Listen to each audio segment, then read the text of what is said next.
right, boys, here we are back for another mini episode. I think this is the second to last, depending on the order that I release them in. But the break's almost over. For all of you waiting for the Outback QB to be back in its live form, then there's only a couple of weeks And the to go. NFL itself. And the NFL, yeah. But Getting close to that Hall of Fame game, Kurt. Yeah, that I get overexcited for every year. I'm not going to do it this year. Probably. Yes, you will. Yeah, I will. And I think I'll watch every minute. The first year of the podcast was the most exciting when week one of preseason games, you were talking about fourth string running backs. And it's because we I was really excited about it. We started the podcast in April. We started it in April. We didn't have a break. We went 4 months of podcasting about the NFL before an NFL game was played. That's quite extraordinary in hindsight. Yeah, so that's why I was hanging out for some football. How did we fill 4 months? Did we do 2 a week or 1 a week? 1 a week then. Only one a week. Yeah. Oh, that's the other thing Well, too. it is only 1 a week at the moment. Yeah, well, but soon enough, by the time back this to comes 2. out, we'll be back to 2. Doubles. So don't go anywhere. If you haven't subscribed to our YouTube yet, make sure you do. There's a lot happening there. All of the mini pods are on there, bonus content, all sorts of stuff. So make sure you get around that. This episode's brought to you by JerichoAustralia.com. Code OUTBACK, 15% off for all your man care needs. Look at that beard oil. Check him out on Instagram. Shampoo. He's got the, what have you got? The sloth? Sloth. The sloth cologne. Smell good? Oh, absolutely. It smells magnificent in here. We've all got our does. various ones on. I got mine as well. Look at that. Lust. Hey, lust smells good, fellas. I'm just going to loop a clip of Doss saying lust. At the camera. No context. All right, we've got, this was your idea, Doss. Trios. Plenty of good ones. New trios we're looking forward to in 2025. Now, to be a new trio, it might just have one new member of the trio at a team. So there could be a running back inserted into an offense that we're now looking to see how they work with the current QB and wide receiver. It could be a brand new trio of all 3 players new, which I do have one of those. But why don't you start, Doss? Give us your first trio that you're excited to see newly formed for 2025. Well, let's get the boys from Wisconsin out the way. The Green Bay Packers. Jordan Love, Jaden Reed, and Matthew Golden. Yes.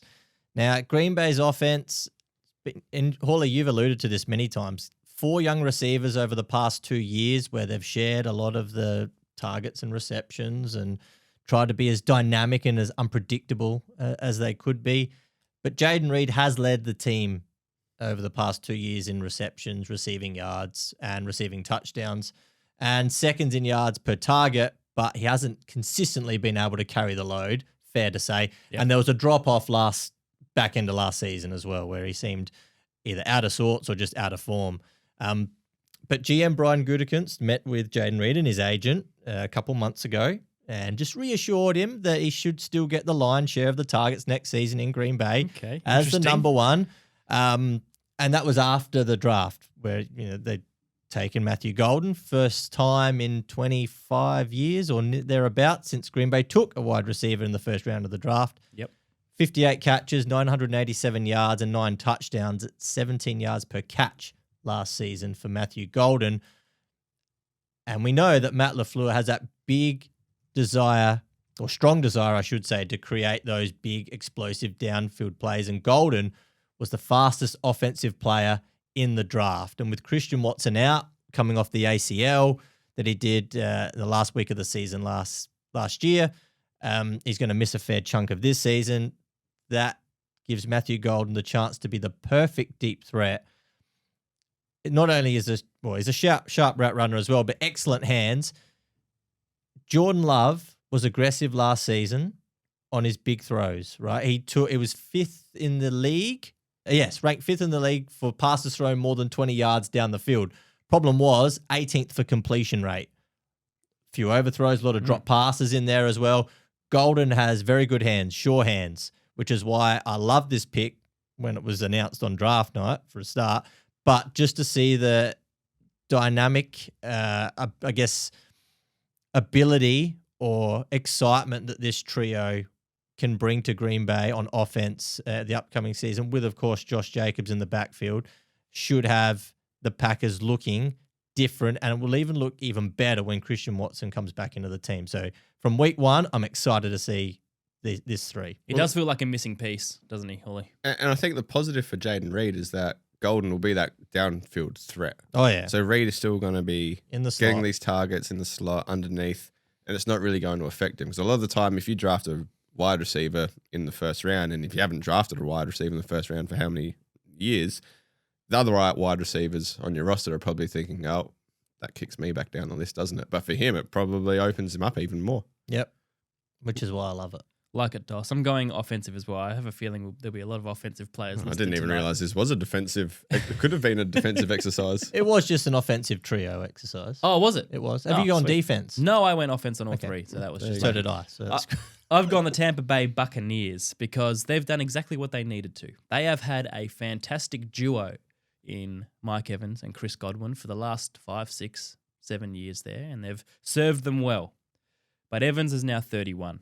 Godwin's now 29. Godwin's had some significant injuries, including now the dislocated ankle last year.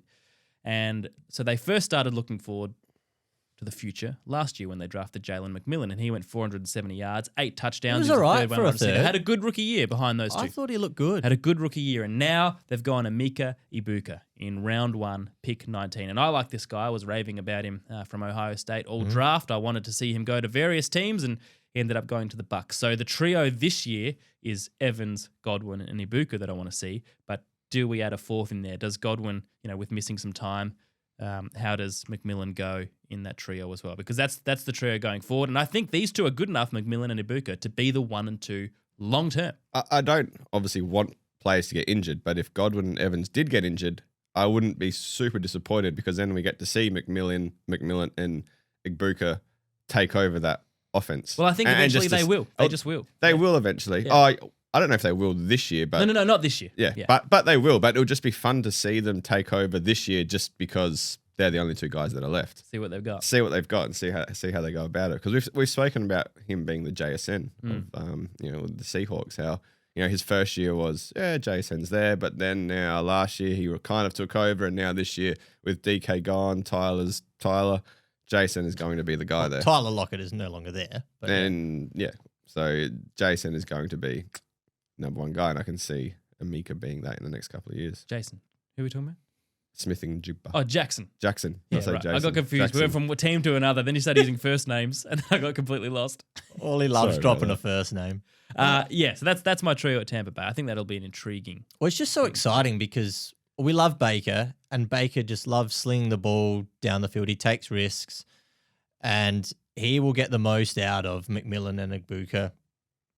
And we know what Mike Evans will do. He will show up. He will have 1,000 yards guaranteed. Yep. Provided he's healthy. Even if it's 1,003, he'll have it. Provided he's healthy. And Chris Godwin coming back off the injury, fresh off the contract extension. So Tampa wouldn't have done that extension had they not believed medically he would be fit to go for week 1. And there was no long-term concern there. So I love what Tampa have done this whole offseason, and their draft was really cool from an offensive side of it. Oh, me? Yeah. Sorry. The Giants. I'm going with Jackson, Cameron, and Malik. Jackson, Dart, Malik, Nabers, and Cameron, Skattebo. That's it, boys. Wow. Skattebo. Now, it might not be the starting trio that we'll see week 1. I don't think we'll get it week 1. I don't think we'll get it week 1, but by mid-year, I'm hoping that we do get to see the future of the New York Giants in action. Okay. Jackson Dart, as I said a couple of weeks ago, I think he will eventually take over from Russell Wilson this year if things aren't going to plan. What's your call on Russ for overrun? How many wins or games? What are you making a call? Are you making a call by Halloween, end of October? So about 2 months into the season? Week 8, week 9? I think they go halfway through the year. I think when they look at playoffs and think it might be a stretch to get there now, they'll start to look elsewhere. Okay. And I can't see the Giants being super competitive anyway. Where are you at on Jackson Dart as a player? You don't trade up into the first round to grab a quarterback if you don't like the guy. No, I don't care what the Giants think. I want to know what you think. All I can say is what I've seen. You see little clips on Instagram and Facebook and things like that, him going into a meeting and picking that apart, and it looks really nice. Now, it's hard to get a read on the guy as a person because all of these quarterbacks come in and they've been the number 1 guy. They've been the most popular guy at school for years and years. So their egos are sky high as it is. It's going to come down to how he handles an in-game situation in the NFL. Like, we can look at college tape and how they play in college, But a lot of the time they get to the NFL, it's completely different. It's so hard to sometimes analyze these guys and see if they will be successful or not. Now, I have to trust, I don't know, say we're going to trust the New York Giants scouting team, maybe. But you've avoided, this is like a politician answering a question. You've Yeah, avoided it completely. You make calls on whether players will make it or not all the time. I want to know, is Jackson Dart going to make it? What do you think? I in our fantasy, Outback quarterback fantasy, He's still not answering. I'm about to answer it for you. In our Extraordinary. In our Outback quarterback fantasy draft this year, our redraft, I've been talking to Nugget today about how I can trade up to draft Jackson Dart. Okay. So that's a yes. That's a ringing endorsement for Jackson Dart. I think so. And I think it's Chris Hall says 100% guaranteed Jackson Dart will succeed. Come on. I think it works well. He's not going to be thrown in. Russell Wilson's going to be in there. He's going to take all the heat for a little while. If it doesn't work, if it does work out, fantastic. Russell plays the whole year. Jackson can play next year. But Jackson's going to have that time, at least for 2 or 3 months, hopefully this year, to get used to the NFL. Now, Cam Skattebo, I don't think he's going to start week 1 either as the RB1. I think they will have an RB1A, 1B, 1C kind of setup for a little while. Tyrone Tracy he'll have the nod for week 1. He hasn't done anything where he shouldn't be. Yeah, but like Camp and these guys, Cam's coming in he's not coming in at 21, 22. This guy's, I think he's 24, 25 years old. He's mature. He's a leader. They can hand him the ball and he can run. So he won't be the 3-down back off the bat. But I think come mid-year, same as Jackson, they might see that Cam ends up being the guy, that their workhorse. 23, Cam. 23, there you go. 24 this year then. I think he'll be the guy come mid-year that ends up being your 20-touch guy, and then Tyrone comes back to that 5 or 10-touch if the Giants can afford to give a running back 30 touches. I wonder about Skattebo. I think everyone's getting a bit excited. The reason I'm excited about him is because he's slow. He ran a 4.7, which isn't NFL. It's not up to standard for the NFL running back. That is slow. Really slow. But he's done it at every school, every level of football that he's played at. He's dominated. And he's dominated every year. And he said it himself. He's like, I've always been the guy that hasn't been rated. I've been the underdog. But I've come out. I love proving people wrong. And he's done that every single year. So that's where I look at it and think, well, you got that kind of attitude. Sometimes attitude and work rate just beats out talent. And then he said, try and push me over. And they couldn't because he's a marble. He's a marble. That's right. So I like him. And then obviously Malik Nabers. We saw him last year. He's a gun. Daniel Jones is not a gun, so Malik was always going to struggle in that sense, but Malik still had a fantastic year. With Russell, he should be a little bit better, but we're hoping that now, this trio of Dart, Skattebo, and Nabers can be the trio for the Giants for the next, 5 to 7 years. I'll tell you what, there's some guys who feel like they've been in the league for 4 years when they haven't. And Malik Nabers is one of those. It does not feel like he's only played 1 year. When I talk about him that when often. I wrote his name down, I just went back and thought, he was drafted last year, wasn't he? I'm not looking at his 3rd year. Crazy. I guess because he's so good in our minds, he seems so accomplished. Well, when you have 170 targets and you only play 15 out of the 17 games, you're going to get mentioned a fair bit during Giants games. The other part to this especially trio, when they get jammed on prime time. The other part of this trio, boys, is this trio could absolutely fail completely. Jackson Dart could be a bust. Cam could just be a guy that doesn't make it, and Malik will make it, but we might never see Malik's Dart. already made it. Come on, or we might never see Dart or Skattebo. 21, and he's had 1,200 yards in a season with horrendous quarterback play. But also, Holy, I mean, this segment is who you're excited to see, so it doesn't necessarily have to. Yeah, that's a good point. I was almost going to put in the whoever ends up being the 3 quarterbacks of the Browns, because I am excited to see what the heck happens there. Doss, who's your second Kurt's excited for OTAs, ready to start. Well, they're talking. Oh, that might be announced by now, but Kenny's supposed to be QB1. I thought he'd be the one they'd cut. Is that what they're saying? That was 2 months ago at time of recording. It's currently, May the 26th. Well, out of all of them, Kenny Pickett's got the most primetime wins. So he's got the same amount of Super Bowl wins as Joe Flacco. So, yeah. All right, who you got, Doss? I'm going to go with the Houston Texans. CJ Stroud, Nico Collins, and Jaden Higgins. Yeah. Who Hawley is really bullish on out of Iowa State. Now, Higgins took early in the 2nd round. Smart pick, makes sense given the Tank Dell injury, because I don't think he will play at all this season, where he's going to miss a significant portion of it if he does manage to come back. And he's going to play a key role straight away in this offense. Yeah. And even Christian Kirk. So you could have Kirk on the field and Higgins, both of them you can have on at the same time. Higgins playing primarily the boundary. Kirk you could have in the slot. And then you've got Nico Collins as well as can just play anywhere, really. Superstar. Yep. So, and by the way, with Nico Collins, his first month in the league last season was as good as you'll see any wide receiver in the NFL. Then in the game he got injured against Buffalo, he still had 2 receptions for 78 yards. Then he missed a month. And CJ Stroud, one of the best young passers in the league, spreads the ball around to all his receivers. We've seen that. Throws a really good deep ball, which is going to suit Jaden Higgins. It will suit Nico Collins, as we've seen previously. This trio of Stroud, Collins, and Higgins could very well be the nucleus for one of the NFL's most high-powered offenses this season. I'm talking Burrow, Chase, and Higgins, T. Higgins numbers. Well, that's what we expected last year, wasn't it? And it was second-year blues with injuries and had some bad luck and offensive line problems. Offensive line wasn't great. The play calling from Bobby Slowick wasn't the best, and they just couldn't get going. Then when Nico Collins got injured, that was the end of it. That sort of wrecked the middle of the season. Then he came back, and it was okay, but it just wasn't 100%. But I can't wait to see Stroud, Collins, and Higgins on the field at the same time. You can even throw Jalen Noel in there, who they took later on in the draft too. Dalton Schultz, Christian Kirk. And if you want, you can throw in Joe Mixon in the backfield. And all of a sudden, this Houston Texans offense, which at times looked pretty meager last season, is going to look very nice week 1. Are you worried about their offensive line again this year? I am a little bit, because I don't know if they certainly haven't replaced what talent they had with what they have at the moment. But I believe in CJ Stroud, and the amount of talent that they've loaded up on, I think that might be enough to maybe just Band-Aid over the offensive line for this upcoming season. Potentially. I hope so, because I just want to see all these guys in full flight. All right. Like that, Dos. I like that. Let's go to the NFC West. The Seattle Seahawks.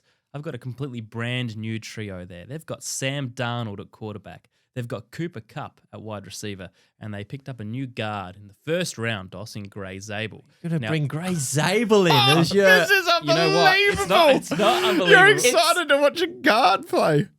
This is brilliant. It's smart in that we don't get to see the best of Sam Darnold unless Gray Zabel steps right in, which I think he will. Yep. And you can tell the rest from there. Well, what was the big issue? No, that's fine. I'm glad you made the segue. What was the big issue in Seattle last year and the year before? The interior. And Smith kept running for his life, and we saw a diminished Geno last year because of that. Now, there's 2 things here. One is that Zabel hopefully improves that O-line, and they spent big on him by drafting him in the first round, and I think he's a good pick. Number 2 is that I think, and this is no disrespect to Geno because I like Geno, but I think they've upgraded at quarterback. I really like Sam Darnold. You know that. I rate him more than I think most do. PFF don't seem to think with that, Kurt, where they've got Geno as a top 10 quarterback and Sam Darnold at, what about 26, was it, Hawley? That was an interesting rating. That's all right. I love Rankings. PFF too, and we don't have to agree on everything, but I like Sam Darnold. That was a real odd that is a little grading that they did. We should do an episode unpacking that, I think, as well. But anyway, go ahead. Last time we unpacked a PFF list, it ended in arguments, Dos. I'm not brave to go back there. Mm-hmm. But Darnold last year, of course, we know 14 wins at the Vikings. Yes, a good organization. Yes, good weapons, good coaching. We know that. But still, he took them to 14 wins. He had a passer rating over 100. He threw 35 touchdowns, 12 interceptions. And yes, it ended poorly. The last couple of games were not good. But it was well beyond expectations, and it was the Sam Darnold that we'd hoped to see for many, many years. And I think he can still be, if not 100% of that, hopefully 90% of that at Seattle, and that could bode well. And then, let's not forget Cooper Kupp. I know DK Metcalf's gone, but I think Cooper Kupp is a better receiver if he's fit. If we get a fit Cooper Kupp, if we get a slightly improved O-line, and if we get Sam Darnold hitting a target, I don't know. It could work. There's something there. It may there. not, but there is something there. I don't know if I'm taking Cooper Kupp over DK Metcalf. Nah, you're not. I think that's a stretch. Okay. If you're giving me I've never been convinced on DK. If you're giving me them both for one season, I'm taking Metcalf, I think. Both 100% fit. Who would you take? I'm still taking Cooper. Metcalf. Yeah, I'd take Kupp. 100% fit. I'm taking Kupp every day of the week. Yeah. Okay. Yep. That's an interesting one. Well, I might put that on Instagram as a poll. I mean, if you're looking at from an attitude perspective, then I'm taking Cooper Kupp. I just mean as a player. Okay. Nah, I think. Oh yeah, okay. If Kupp's fit this year, then I think your trio works very well. If Kupp isn't fit, then it's going to be a tough year for Sam. Agree. I just think it's an intriguing mix of players. It's exciting. It's three you know what that it you could is. never. You know what? It's exciting to follow this year. It's that exciting trio. to follow. Yes. Mhm. Tune in on the Who would've NFL thought? starting in September. Which is why Kurt went over 7.5 and wins. Darn right, I did. People are disrespecting the Seahawks. I almost accidentally called them the Seagulls then. I don't know why. Hawley, is this your second one? Yeah, your This second. is my second one. Bryce Young, Chubba, and Tet McMillan. Yeah. Now, You're a Panthers boy. I'm a you Panthers can't boy. stay away. I'm a Panthers and Giants boy now. I'm all my over gosh. Skattebo and Jackson, and now I'm on Tet.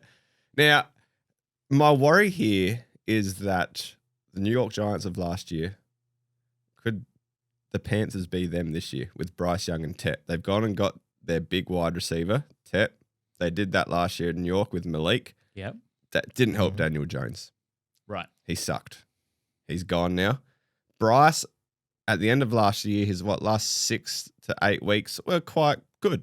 They were good enough. Better. They were what we wanted to see. We saw improvement, and he was better. And he did that with a pretty lousy wide receiving core. Now you add Tet in, you'd expect those numbers to be a little bit better again, right? Mm-hmm. Chubba had a really good year last year, considering the offense that they had, and we're hoping that continues again this year. And honestly, Chubba, he went under the radar, did he not? He absolutely did. I just love how you keep calling him Chubb. Yeah, I'm not going to say Chubba.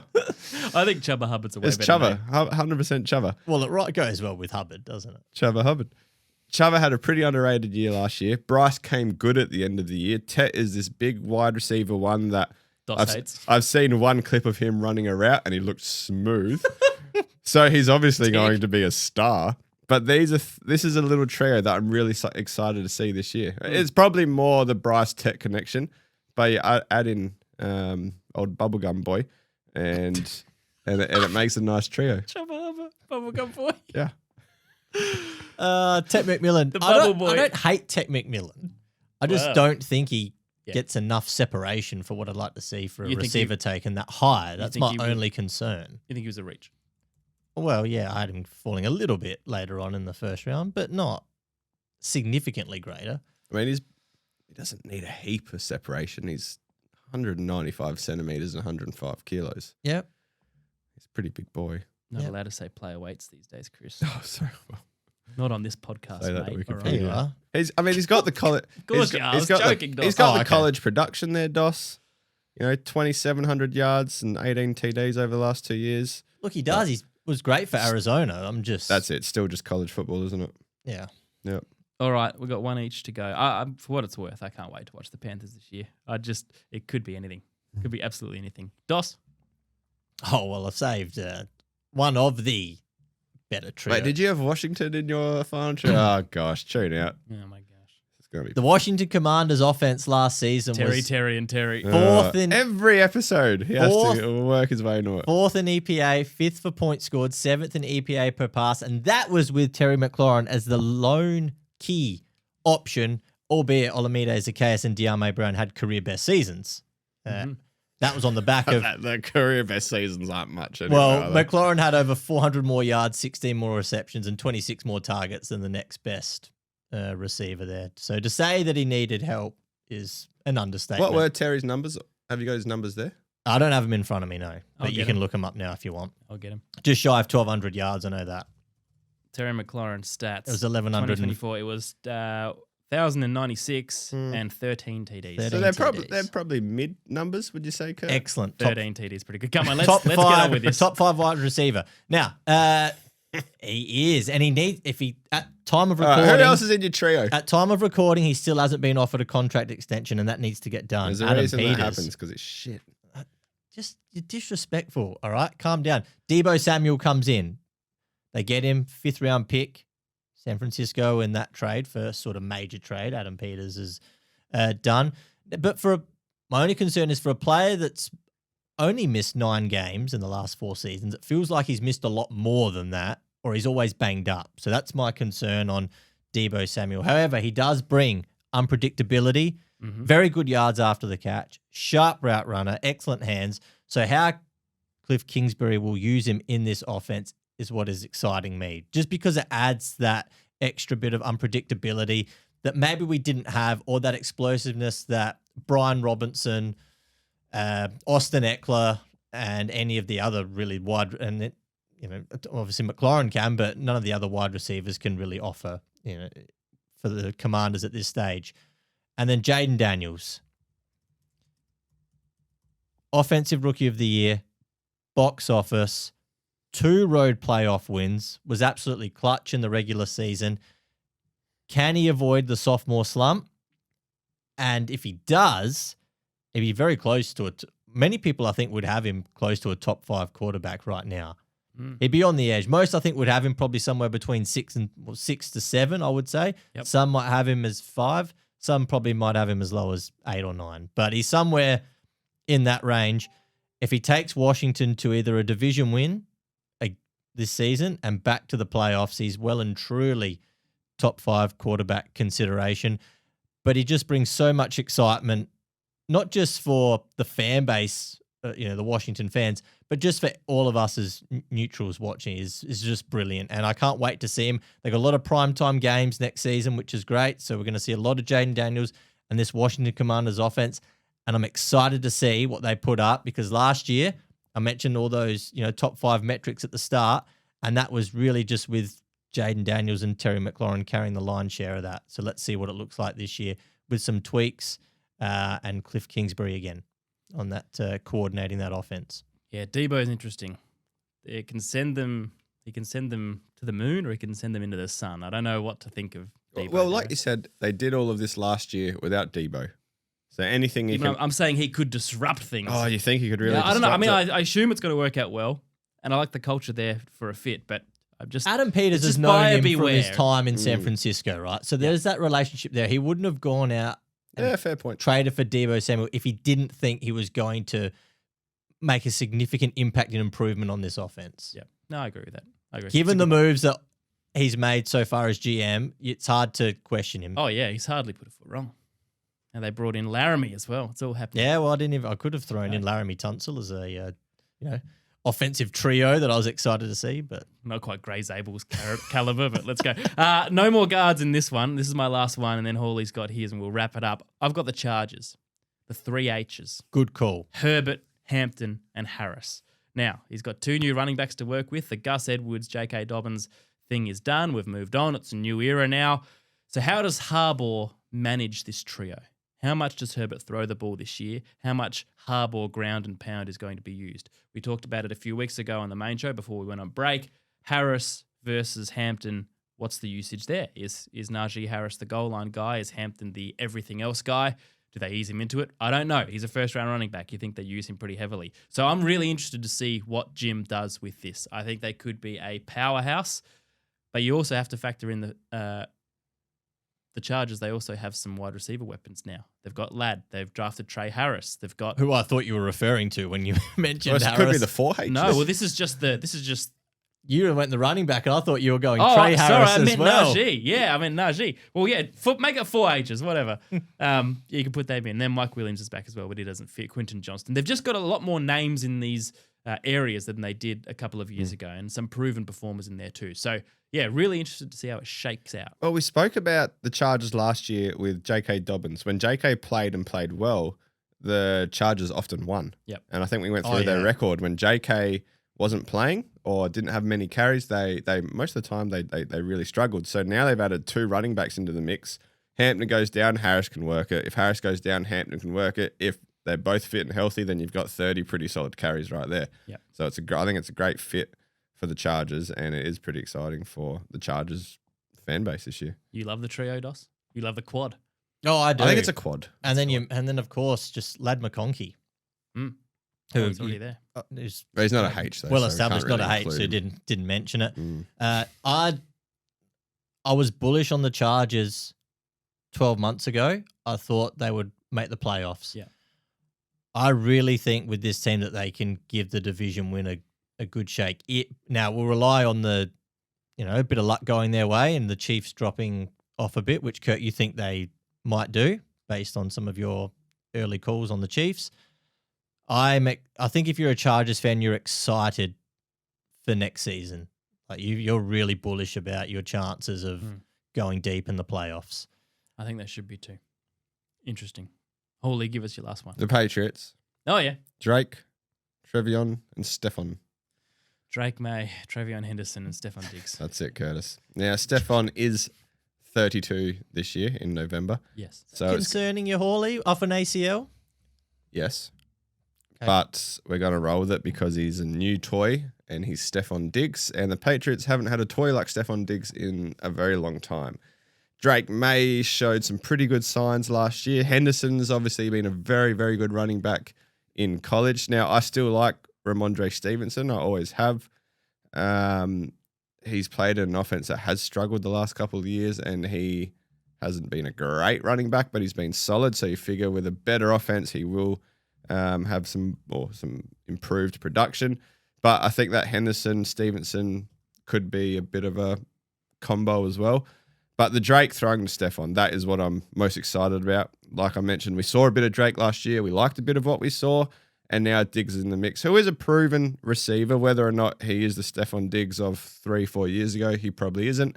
But he's still better than what Drake has had to throw to last year. So for that reason, Curtis, as a Patriots fan, I am very, very excited for this year's team. Sorry, I'm just smirking because I got distracted because I just remembered that Stephon Diggs, do you know who he's dating? I don't, but I know that the Vikings did a "Who would you not want to date your sister?" video, and everybody said Stephon Diggs. That's right. Really? And then when he was playing for them? Yeah. Yeah, well, he's currently with Cardi B. Oh, I did see that at the basketball.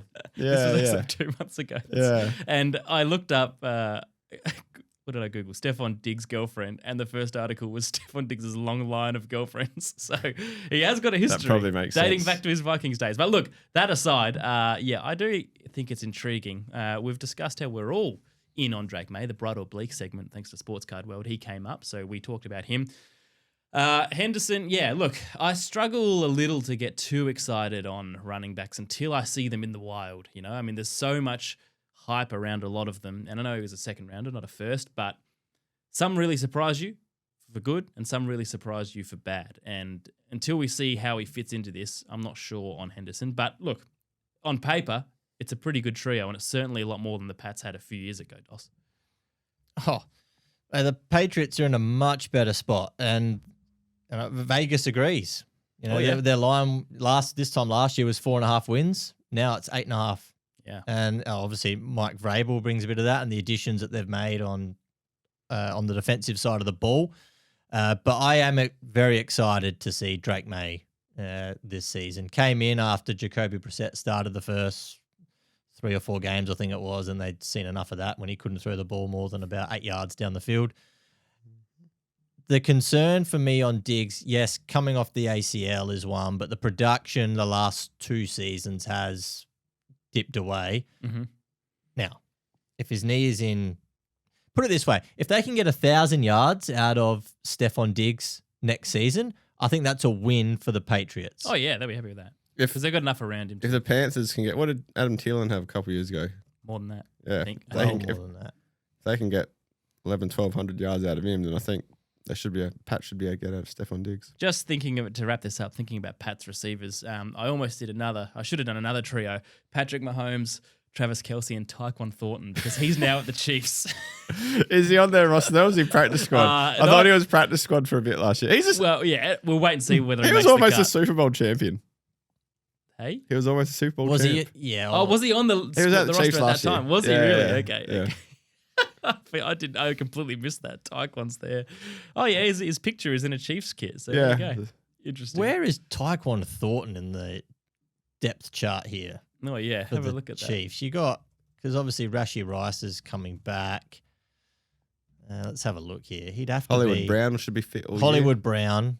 Xavier Worthy's your 3, and then you've still got Juju. Jalen Royals will be ahead of him. He's not even on. He's not even in the, and Justin Ross. They've listed, oh no, he's 11th of 11 on ESPN. Yeah. Yeah.